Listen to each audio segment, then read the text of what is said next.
What's up guys, today we're going to be checking out this Beboncool wireless controller for the Nintendo Switch, checking out its features, design, build quality, and everything it has to offer. Let's get into it.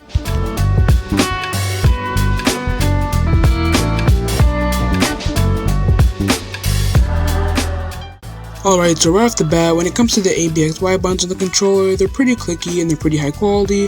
However, there is a pretty decent amount of space between them, which I don't really like. I'd prefer them to be closer together and easier to press, but I don't really have any problems with the ABXY buttons, and they're pretty good overall. But moving on, we have the sticks, and as you can see here, they're pretty flat and they don't have any sort of recessed area that you can use for better grip, but it does have a textured finish which makes up for that pretty well. But when you click down on the sticks, they sound kind of weird as shown here.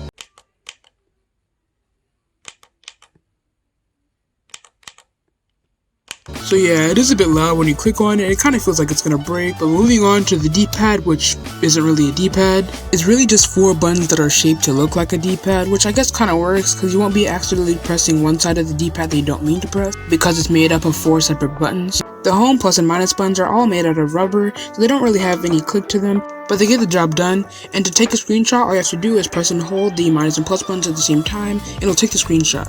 When it comes to the shoulder buttons, they work as you would expect, and they're pretty clicky, so I don't really have any issues with them. However, I feel like the left and right triggers need some more differentiation between the shoulder buttons, but they're both pretty much the same piece of plastic. But overall, the shoulder buttons and triggers are pretty clicky and they work pretty well, and they don't have too much travel, so it should be pretty good for things like shooters or any games where you need to press the button super quickly. One downside with this controller is that it charges via micro USB, while most Switch controllers and the Switch charge via USB-C. When it comes to the comfort and ergonomics of this controller, it rests in your hand pretty well, and it has some nice curves around it so that it fits in your hands nicely. It also has some grips on the sides which work pretty well. However, I'm not really a fan of the button layout on this controller, so it's hard for me to really like how it feels. But if you're into the PS4 style of button layout, you'll probably like this controller.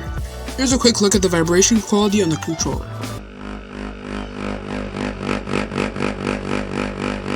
Here's a quick shake test.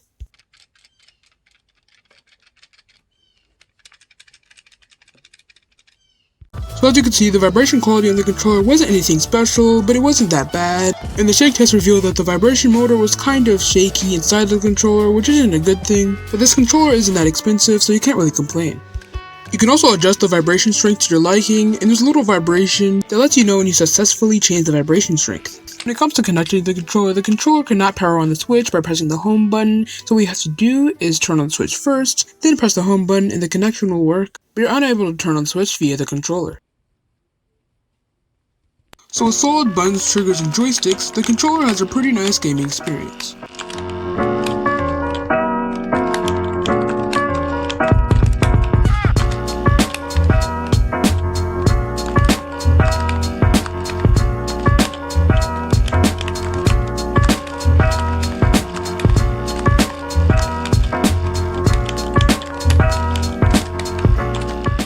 When it comes to the complete experience with this Beboncool Nintendo Switch controller, it has great build quality, decent design, decent triggers, and overall pretty good experience.